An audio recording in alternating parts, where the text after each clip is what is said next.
পর্দা করার জন্য বোরকা ব্যবহার না করে যদি ঢিলেঢালা লম্বা পোশাক এবং নিকাব আর হাত মোজা ব্যবহার করা হয় তাহলে পর্দা হবে কিনা। মেয়েরা যে বাসায় হাঁটু পর্যন্ত গেঞ্জিগুলো পরে, এগুলো পরার কি কোনো নিষেধাজ্ঞা আছে বা ওইগুলো পরে কি নামাজ পড়া যাবে? হস্তমৈথুন বা পাপ থেকে বাঁচার জন্য গোপনে বাবা মাকে না জানিয়ে বিয়ে করা যাবে কিনা। বিয়ের প্রস্তাব আসার আগ থেকেই একজন দিনদার ও উত্তম জীবনসঙ্গী পাওয়ার জন্য ইস্তেখারা নামাজ পড়া যাবে কি? যদি সূর্যের সাথে নামাজের সম্পর্ক হয় এবং চাঁদের সাথে দিন বা রাতের সম্পর্ক হয় তাহলে সমগ্র বিশ্ব এক দিনে জুমা হয় না কেন?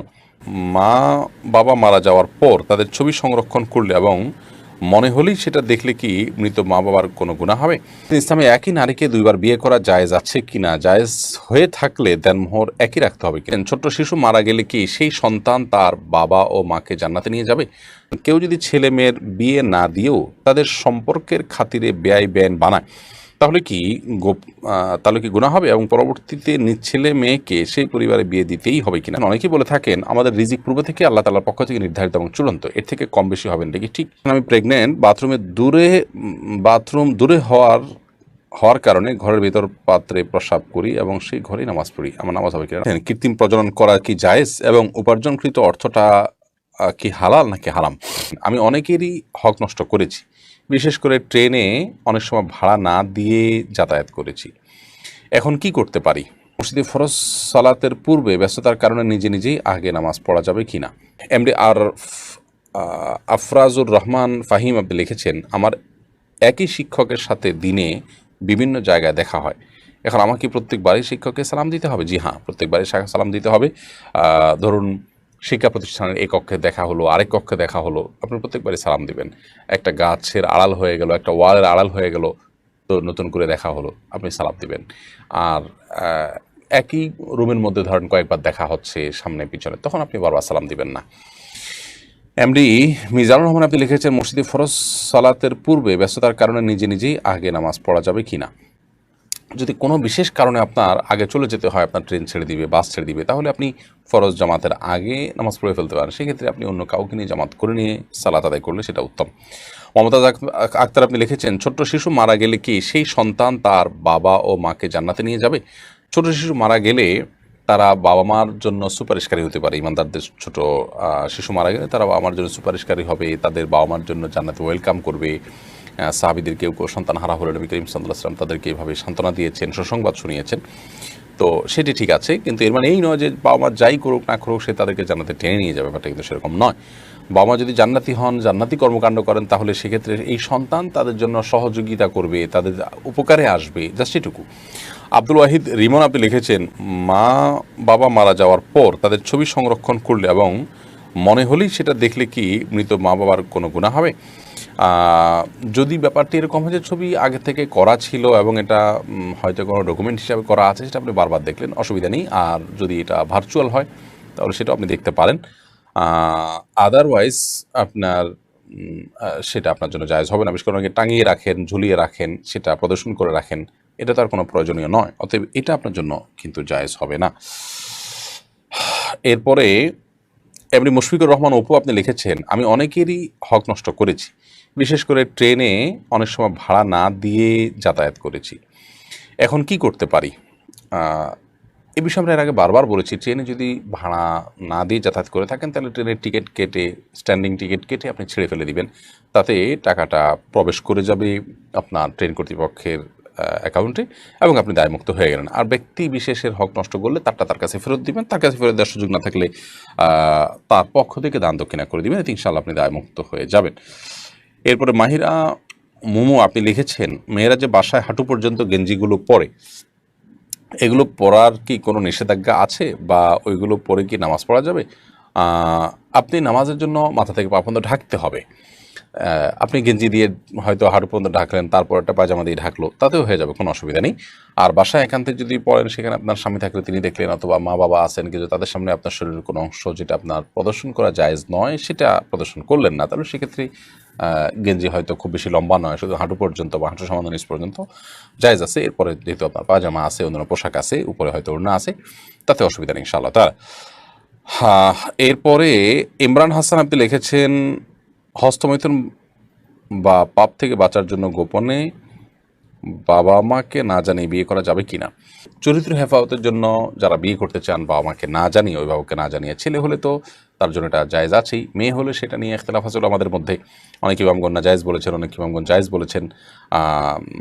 তো এই সমস্ত পরিস্থিতিতে এসে আপনি প্রথম কথা হলো যে গুনাহের পরিবেশ থেকে বাঁচার চেষ্টা করেন, তাহলে তো আপনি এমনিতে গুনাহ থেকে বাঁচতে পারবেন। গুনাহের পরিবেশ থেকে আপনি নিজেকে সরানোর চেষ্টা করলে যেহেতু পথ খোলা আছে, সেজন্য আপনি অভিভাবকের সম্মতি ছাড়া বিয়ের দিকে আর যাওয়া উচিত হবে না। ছেলেদের জন্য এটা জায়েজ হলেও অনুত্তম কাজ, বিবাহ অভিভাবকের মাধ্যমেই হওয়া উচিত এবং সামাজিকভাবেই হওয়া উচিত। যাই হোক, তারপরও যদি কেউ এরকম কোনো পরিস্থিতি থাকেন যার জন্য তার এছাড়া কোনো পথ খোলা নেই, তাহলে তিনি কোনো বিদগ্ধ আলেমের সাথে পরামর্শ করে তার ব্যক্তিগত বিষয়টির সমাধান নেবেন। এরপরে এমডি মুশতাকিন হক আপনি লিখেছেন, কৃত্রিম প্রজনন করা কি জায়েজ এবং উপার্জনকৃত অর্থটা কি হালাল নাকি হারাম? কৃত্রিম প্রজনন করা, এটার প্রক্রিয়াটা কি? ধরুন ডিম উৎপাদন হয়ে থাকে আপনার মেশিনের মাধ্যমে, এটা তো জায়েজ, সেক্ষেত্রে সেটা জায়েজ আছে কিনা আরেকটা প্রশ্ন।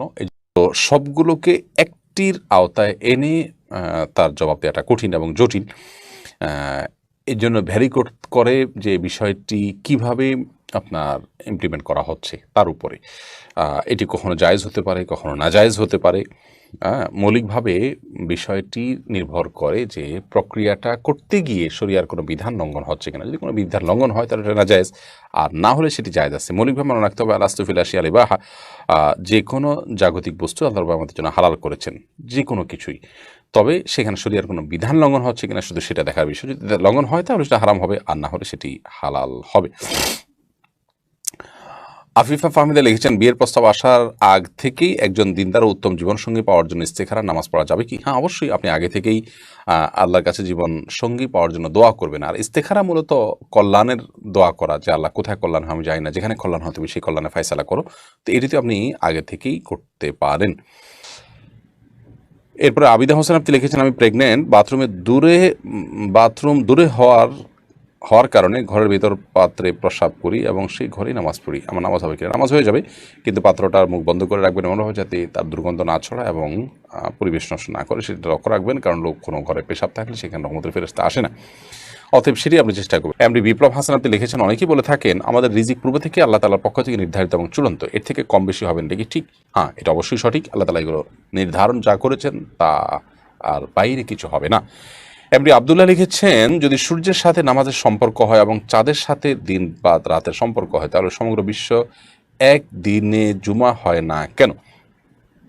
দেখুন, সূর্যের সাথে যেহেতু নামাজের সম্পর্ক, অতএব পৃথিবীর যে প্রান্তে যখন সূর্য উঠবে তার একটা নির্দিষ্ট সময়ের পর সূর্যের একটা বিশেষ অবস্থানের উপর নির্ভর করে জুমা হবে। তো একদিন জুমা কিভাবে হবে?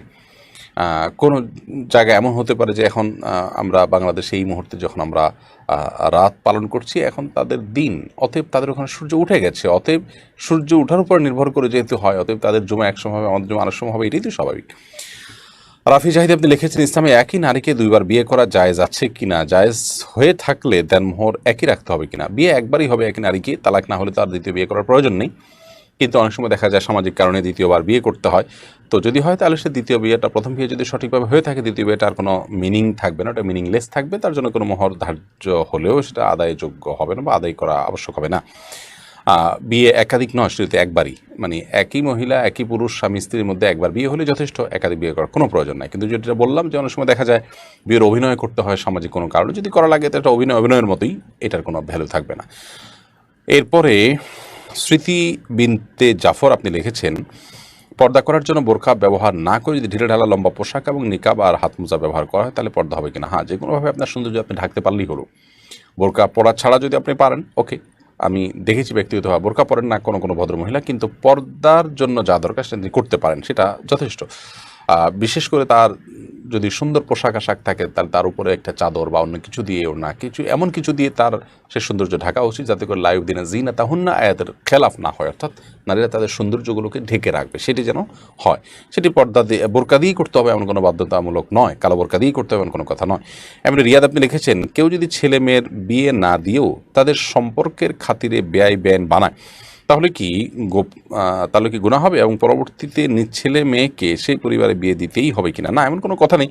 আর এ ধরনের বেআইন বানানো এটা গুনাহের দুয়ারকেও মুক্ত করে। বিধায় পর্দার যে বিধান আছে, মাহরাম নন মাহরামের যে ব্যাপার আছে সেটি মাথায় রেখে আপনার এ ধরনের পরপুরুষ পরনারী যিনি মাহরাম নন, গায়রে মাহরাম, তার সাথে এরকম তথাকথিত বেআইন বা কোনো সম্পর্ক এটা করা জায়েজ নয়। মানে মৌখিক সম্পর্কও করা জায়েজ নয়, কারণ এগুলো অপ্রয়োজনে। নারী পুরুষ যদি গায়রে মাহরাম হন তাহলে সেক্ষেত্রে প্রয়োজনে তারা একে অন্যের সাথে কথা বলতে পারেন, লেনদেন করতে পারেন, সেটা প্রয়োজনে।